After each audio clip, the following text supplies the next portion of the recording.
Hey guys, so today I'm going to be looking at true scary stories that will make you stay up. So yeah, let's just get right into the video. One night when I was about 12 or 13, my parents were gone for a while and I was just staying up really late, past midnight, on my desktop computer waiting for them to come home. Like most people, I have been told a million times not to talk to strangers on the internet, but about half my friends list on MSN were people I had never met before, so I was just chatting with a bunch of them. Out of nowhere, one of my online friends had told me exactly what I had been doing the past hour or two. Example, what I was eating, drinking, playing with, when I had gotten up last, things I hadn't mentioned in chat. What? Is that person like stalking them or something? I instantly got a horrible feeling in the pit of my stomach. My desktop was set up in front of a big window, so as far as I knew, this person I had been talking to that was supposed to live in a different country than me had found my address and had been watching me through the window. Ooh. What? Turns out he had somehow hacked into my webcam. I always left it plugged in even though I had been warned not to when I wasn't using it, and had been frequently watching me through it whenever he wanted. It's been 10 years and I still have all the cameras on my devices covered in thick duct tape. Okay, so he wasn't outside the house. They were watching them through the webcam? I've always heard about stories like this.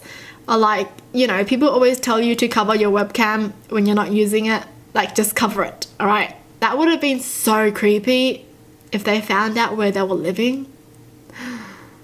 Can they hear them as well though? If they hacked into the webcam, can they hear what they were talking about? Because what if they put everything together and figured out where they were living? That would be so creepy. The internet is a scary place. I was about 8 and I was taking the trash outside after the sun went down when a hand reached from the side of our back deck and grabbed my leg trying to yank me. I screamed very loud and they let go and I ran inside. What the heck? They were like freaking, what? Wait, where? From the side of our back deck. They must have been waiting there, waiting to do something. When I imagined that, I just saw a hand come out from the ground. What the heck is this? I was a kid, around 10 years old, and I was babysitting my 7-year-old sister. We grew up near an insane asylum, and every now and then would get an escapee in our yard. They'd walk off the grounds and head through the woods toward the nearest big town. They get about a mile to our place and realized walking 40 miles to that town was probably not happening, so they asked to use the phone to call and get picked up by the hospital. This happened every now and then, but this was the first time it happened when I was home without my folks. Oh no. Pray, okay, pray. The woman who arrived in our driveway wanted me to call the hospital to pick her up, but she also asked me if I had some matches, presumably to light a cigarette. I ushered my sister into the house and locked the door as I called. The woman was kind of screaming, half moaning, "Matches! I need my matches!" until they came and picked her up. I'm sure it was just for a cigarette, but it also could have been to burn us alive, so I didn't give her any. Whoa, I wasn't thinking about that. Dang, this kid was 10 years old and they thought about the lady trying to kill them. True. I mean, your parents do tell you not to talk to strangers, so always assume the worst is gonna happen when you talk to a stranger. You know, especially outside your house, okay? I had just moved into my first apartment. It was around 8:30 p.m. and I heard the doorknob moving like someone was putting a key in it and turning and knocking. At first, I got really excited that my dead boyfriend was home, but then realized it was only 8:30 and he was due home from work around 10:30. Oh my gosh. So I looked out the kitchen window and didn't see his car or anyone's car I had known parked outside. That's when I panicked. The doorknob kept moving for a few more seconds and then stopped. A few minutes later, they had some piece of metal that was sticking between the door trying to open the door. I freaked out at that point and locked myself in the bathroom with a knife and called 911. They tried to pry the door open for about 3 minutes before they stopped. The police surveyed the area and found an elderly man roaming around with a knife and a crowbar. He used to live in that apartment and wanted his stuff back that we stole when we moved in. I was told he was really delusional. I'm so thankful and glad I didn't answer the door once I realized it was no one I knew. To this day, my heart stops when someone knocks on my door. He had a knife and a crowbar. Thank gosh, yeah, thank gosh they didn't answer the door. Because, seriously, who would, right? Like, you hear someone trying to break in. Or, like, I would assume someone is trying to break in if they were freaking trying to open a doorknob. Don't open the door for strangers, okay? This is even more suspicious because they didn't say anything. So that's obvious they were trying to not wake anyone up or, like, let people know that they were there. My gosh, that was intense. Jeez. Now I'm just trying to think about what I would do if I were in this situation. I don't know. So this took place in my backyard when I was a kid. My mum had made a tree swing by putting a large log across two trees that were split at the top in Y shapes. A rope hung down from the middle of the log and there was a little wooden slab to sit and swing on. I was out there swinging away when suddenly, before I knew what had happened, I was pulled backwards and found myself laying on the dirt. I looked up just in time to watch the log that was holding the swing split and came crashing down. I had used this swing a billion times and where I landed wasn't even reachable at maximum swinging capacity. I looked up and no one was around. The feeling of being pulled back is permanently logged in my brain.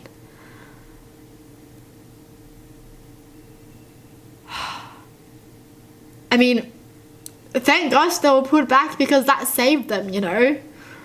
If they were still on, they would have fell. So something or someone saved them. Hey, at least this one isn't that scary. Once I was alone watching TV and the door behind me closed and locked. Someone is secretly living in your house. For sure. Or someone is just pranking you. Or you thought you were home alone, but you weren't.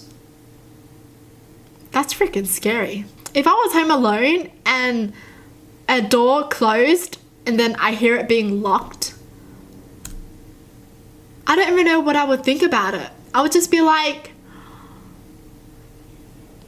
I thought I was home alone. I was laying on the chair with my eyes closed, but I wasn't really asleep. I heard a woman whisper my name in my ear and she told me that I had to get up now.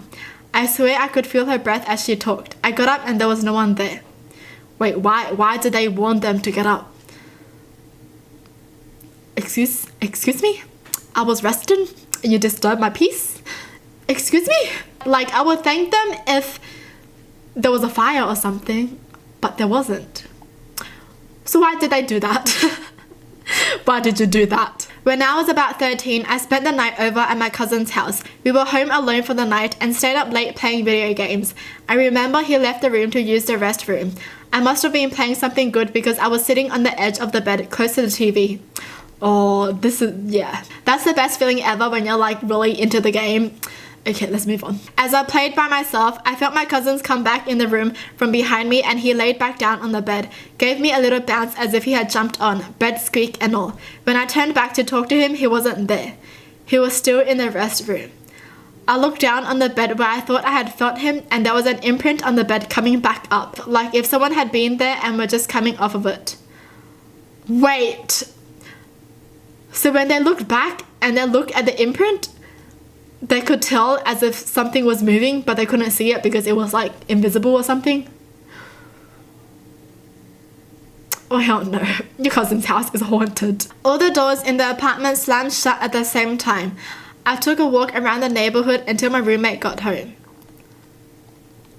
That ghost is screwing with you, okay? You really want to fight? Seriously, I would nope out of there too. I would... Oh my gosh, that's so freaking scary. Thank gosh I have my dog with me, so I'll be fine. These are making me scared, actually. This is gonna make me more paranoid now. I've had some woman walk up to my door when I was a kid at midnight and start screaming and knocking on my door. All of the doors were locked out, but she eventually just lied down and fell asleep on my porch. What? What? At midnight? What did you say in the mirror? What did you say?